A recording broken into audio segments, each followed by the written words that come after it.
You gotta have knowledge for life. You gotta have knowledge for life. You gotta have knowledge for life. You gotta have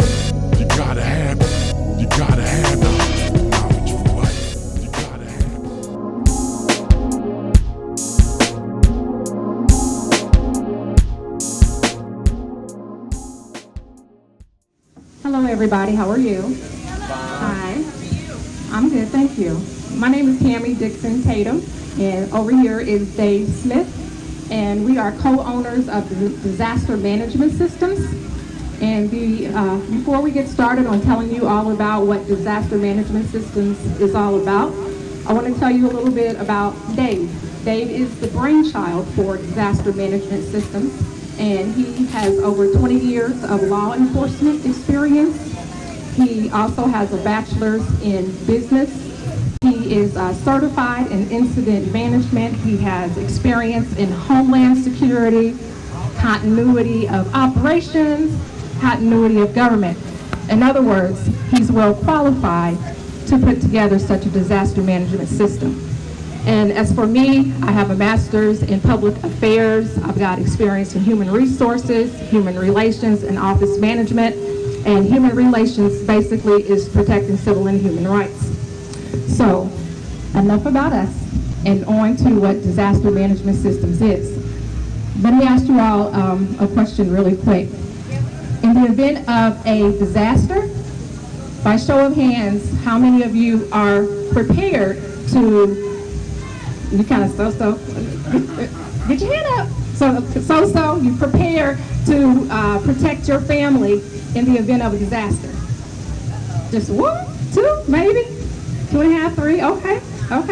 Well, no worries. After today, Dave is going to basically explain to all of you how to not only prepare and protect your family in the event of a disaster, but also how to restore everything so that you're back on track for your livelihood. So in regards to the disaster management system, it's actually in 2 parts.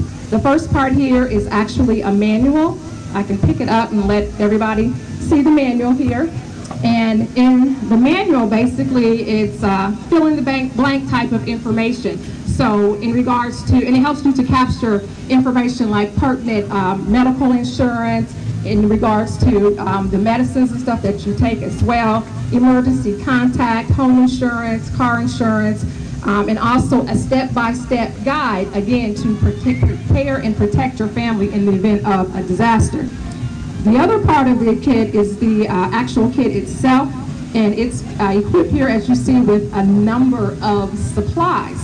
And in this kit, as you can see, we've got food, we've got water, first aid kit, and just all of the things basically that you would need in the event of disaster, again, to help you survive. And I don't know if many of you know, but how long do you think, in the event of a disaster, how long do you guys think it takes for FEMA to get to you? Yes, sir? 3 days. Yes, that is correct. 3 days, about 72 hours, which 72 hours could seem like a lifetime in the event of emergency. So if you are not prepared to keep your family safe for the first 72 hours, please pay close attention to the program we're about to present today. And with that being said, because I know time is short, we only have, I believe, about 30 minutes to get all this information out to you. I'll go ahead and sit down. I'll go ahead and be quiet, but please direct all of your attention to Dave Smith so he can tell you all about this disaster management system. Thank you.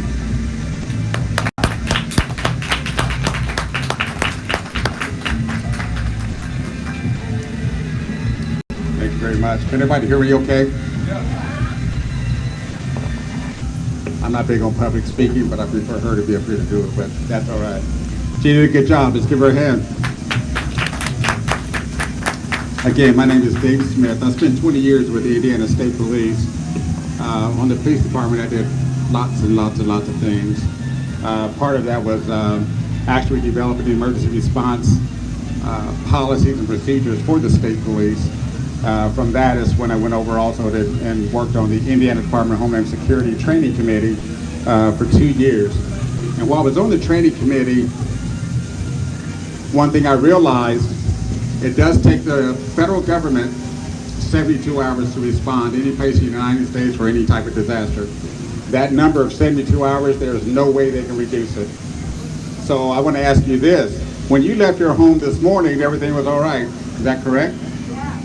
Now what happens when you go home tonight and the only thing that's standing is your foundation? What do you do? Call me. Yeah, call me. That's where this project, this kit, comes into place to help you restore your lives. All of your pertinent information, all your birth certificates, social security numbers, family photos, money, everything is gone into the atmosphere. So where do you start? You just have the clothes on your back. For the last 15 years is how long it's taken us to do the research and develop this manual. In this manual, with what I just described to you, you just have a foundation left. Everything you need to rebuild your house from the foundation up to your everyday life is provided in this manual. It's in 3 phases: the planning phase, preserve, and then restore. One thing in the police department I always learned while I was there, when something happens, you don't have time to go find out what to do. So on our department, we've had thousands of rules and regulations to cover about anything and every kind of incident that could ever happen in the state of Indiana. That's the same thing for this manual here. So when you go home, you don't have to panic because you have this to refer to rebuild your life. The first part of this is the planning, and that's where you're going to spend the majority of your time to get started. In the planning, you can identify everybody in your household. Name, date of birth, social security number,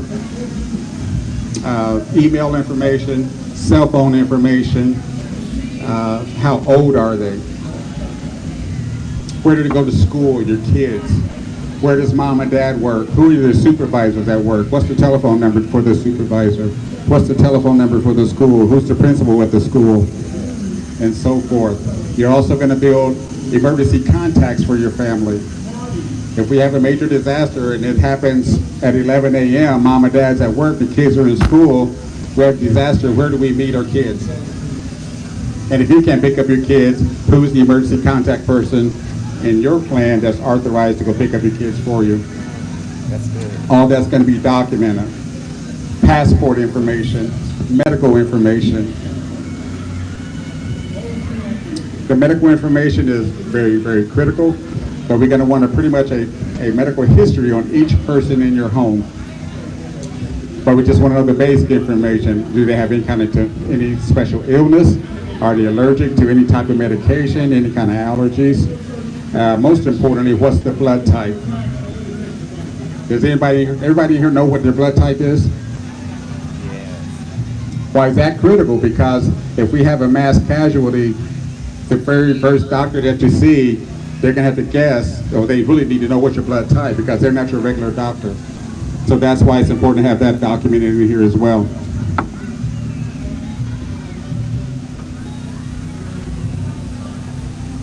So we have a disaster at our home.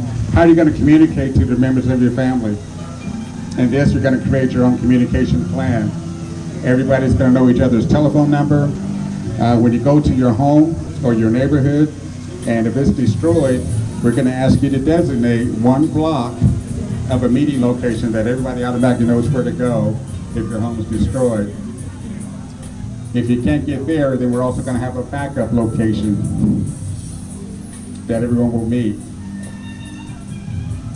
The plan, as we described before, is basically going to go in and fill in all the blanks. With that also, you're going to identify an out-of-town contact person where everybody in your home will know who that contact person is.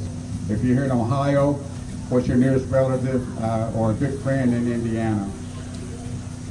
Once you complete your kit, you're going to give your contact person an actual copy of your plan, because the plan that you have is now in the atmosphere. Because remember, you just have a foundation. Okay? So we're going to make initially 3 copies of each plan. You're going to have 1 electronic and at least 2 paper backups. And the third one is going to go to another person outside of your state that you choose to give it to.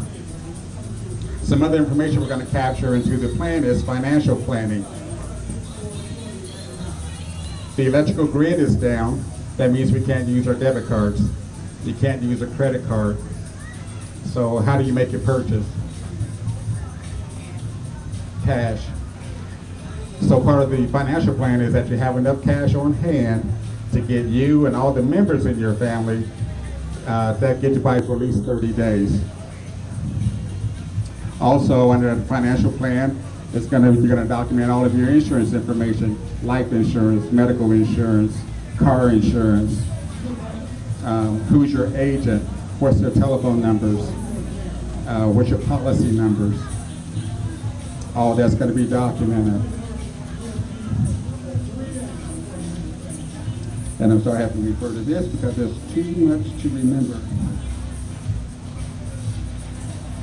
How many people take care of, probably have at some point in your life, a loved one that may be ill or elderly? Okay? What's your plan for them? Someone is sick with special needs. You also have to have a plan for them. That's here. What are their issues? Are they mobile? Do they have a medical care provider? Who is it? The name, telephone number, name of the company, policy information, their doctor information. Do they need special equipment of walkers, wheelchairs, canes, so forth? At the same time, if you can't get to that person, who's going to be your backup person to assist you to go get that person for you, or to assist you to get that person if they're not mobile? Because you can't rely on EMS because they're overwhelmed. They just can't get to you. Okay? Same thing for the elderly. They may be mobile, but they may need some assistance to try to get out and evacuate if they have to do that. If you have a fire in your home, what's your plan for escape of a fire? It's in the middle of the night, the furnace is overheat, it started a fire. You in bed. Does everybody in your house know how to get out, how to escape? Anybody got that plan? Your boy does right here. In this, you're going to draw a plan, a floor plan for every level of your home. And then you're going to train your kids, and you're going to rehearse like you did in school, your plan, because you want to make sure it works. The time of emergency is not the time to find out if your plan works.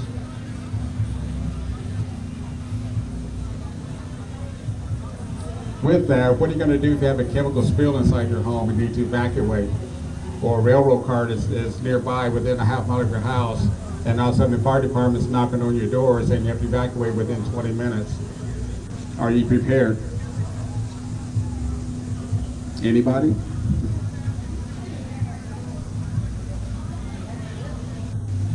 That's also part of the escape plan. That's having a to-go bag, right? That's the to-go bag. That's this bag right here that's got everything in it, always packed. Everything is always kept up to date for you to survive that 72 hours. In this kit, with the to-go bag, as we call it, you need to make sure you have enough supplies for every member in your home. And you can get these either for a 2-person, even up to 8 people in your family. This is very critical. It's the same thing for food. You have to have enough food, it's the emergency packets for food, to feed your family for that first 72 hours. Because truly, the first 72 hours, you're on your own. You can call 911 all you want, they just can't get to you. And I'm speaking from, let's just being honest, half the city's wiped out. We don't have the manpower to cover it. They call the state. The state's considered National Guard. They still don't have enough people. And then they're going to request FEMA. FEMA's going to respond to their first initial team to come right away, but for them to be fully on the ground with all the equipment, it takes the full 72 hours. So the first 72 hours, you are on your own. So this is very critical with what we offer here, with the manual and the kit for your family to survive.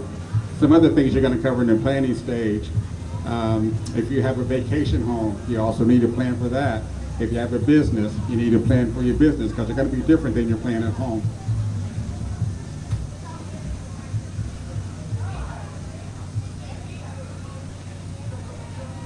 Anybody know what sheltering in place is? Staying in your home. Staying in your home.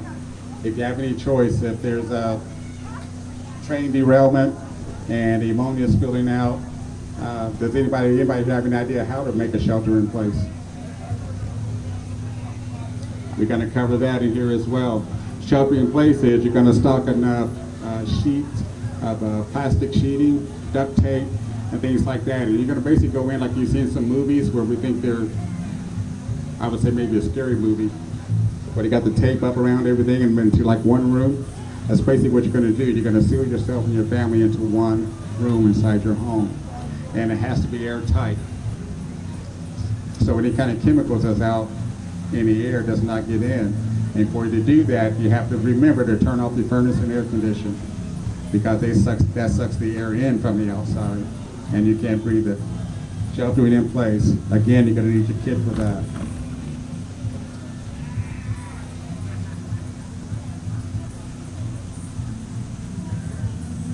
We're going to ask you to take an inventory of everything in your home. That's in here as well, and that's for insurance purposes.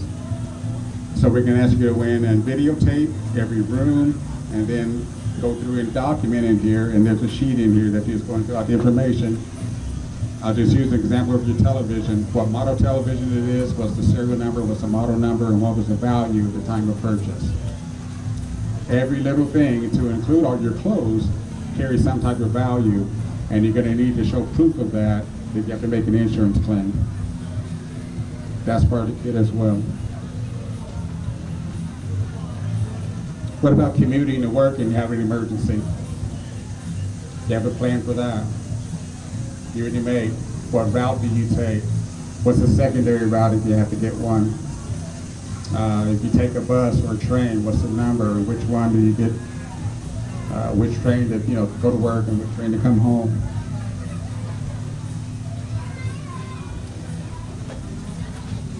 Talk to me about tornado survival. I'm sorry? He said, which we need. Yeah. Every disaster that we experience in the United States, from tornadoes to wildfires to hurricanes to space media, which most people don't realize, that's when all the satellites can come crashing down to Earth. All of that is covered in here. So no matter what part of the United States you're in, and what type of disaster you might experience in the United States, is covered in his manual on what to do, policies and procedures to follow, and how to survive and how to keep you and your family safe.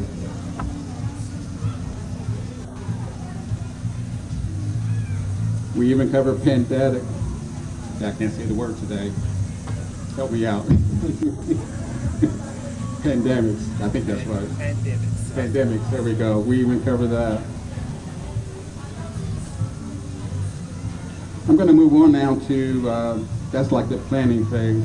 The second part will be the reserve, and that's everything here in your kit.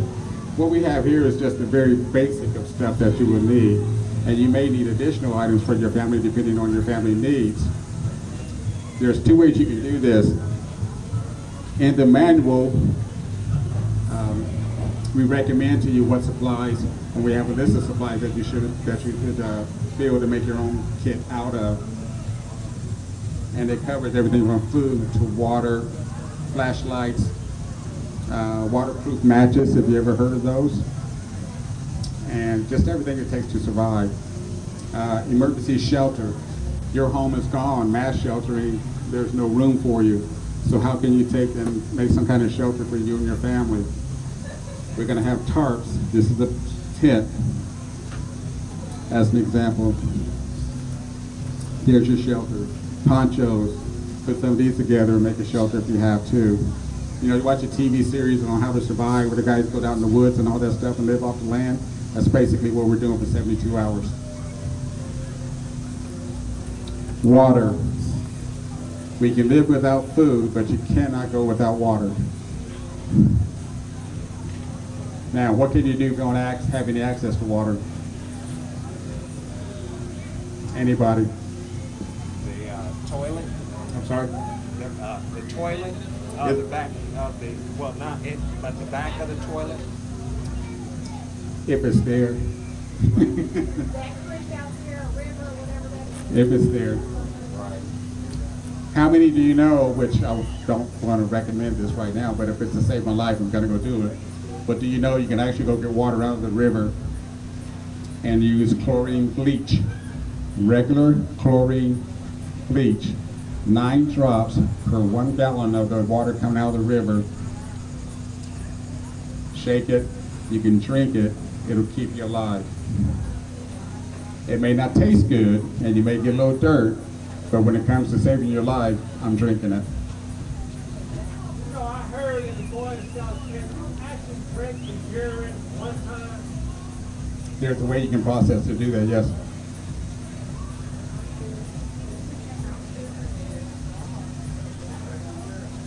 That is true. Yeah, that is true.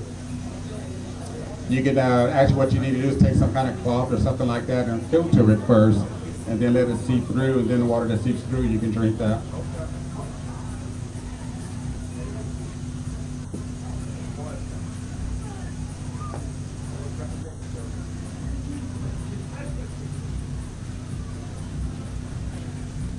What do you have to do in case you have to do an emergency evacuation out of your city? You guys have a plan for that?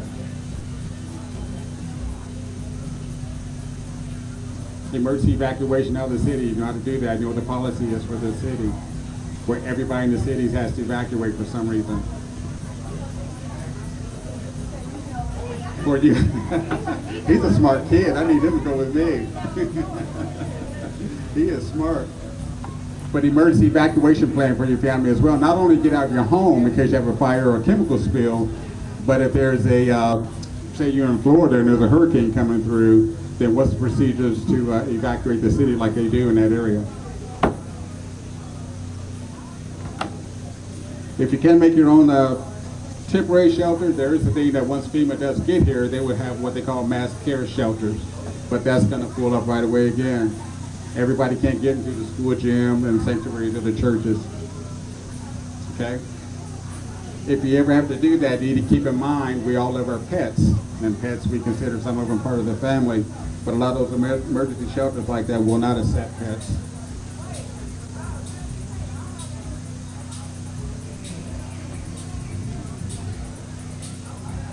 Now we talked about filling out the manual and our kit.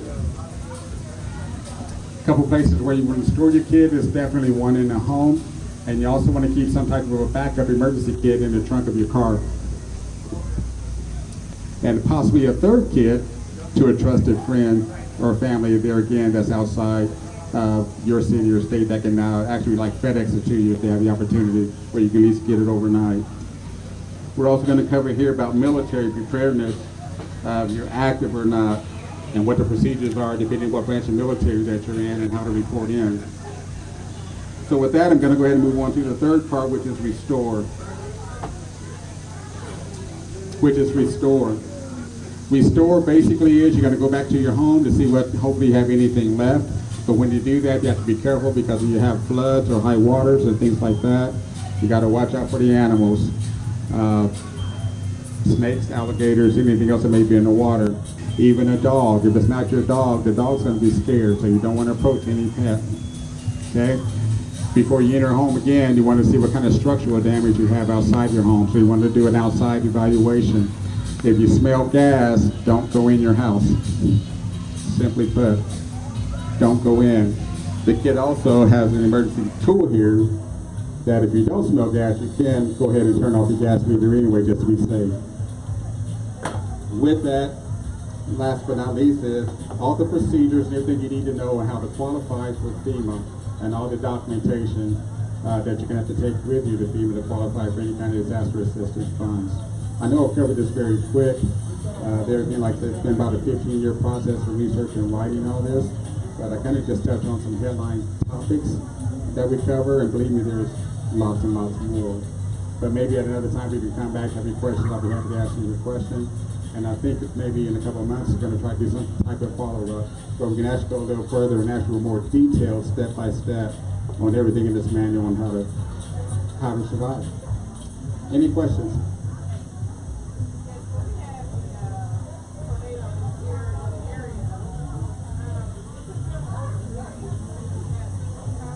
I'm sorry, let me come to you on here.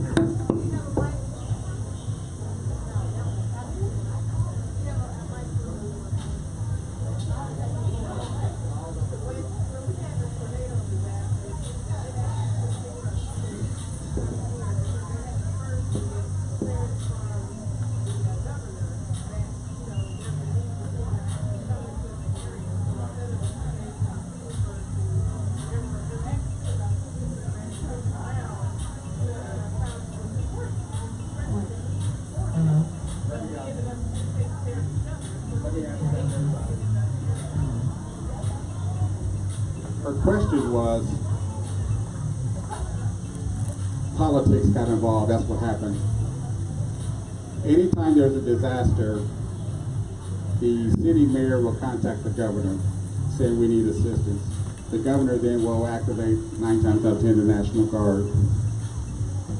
Now, FEMA's ready to come. FEMA's ready to respond, but technically, and I think legally, they can't respond until the governor asks for their assistance. That's exactly right. The governor has to ask for assistance. He has to declare the state of emergency, and then they have to ask Washington. So Washington, the federal government has no authority just to come in and do it. Or they don't? They don't. If they see it, they don't. It takes the governor, the right procedures to take the governor to request their assistance. So if your governor didn't do that for 2 weeks, shame on your governor.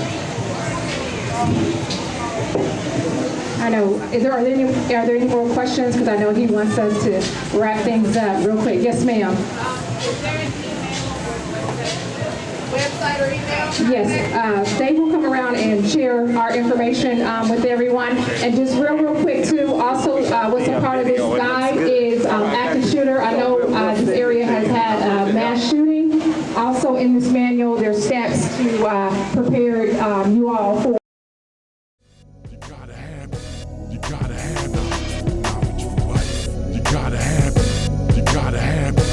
You gotta have knowledge for life. You gotta have knowledge for life.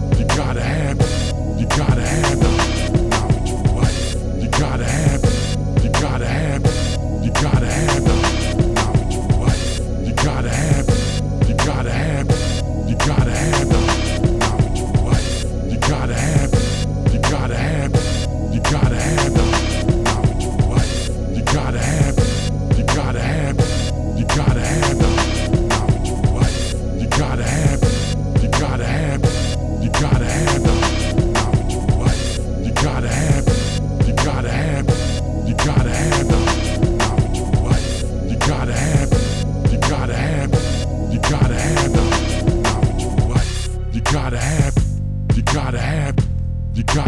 knowledge for life. You gotta have knowledge for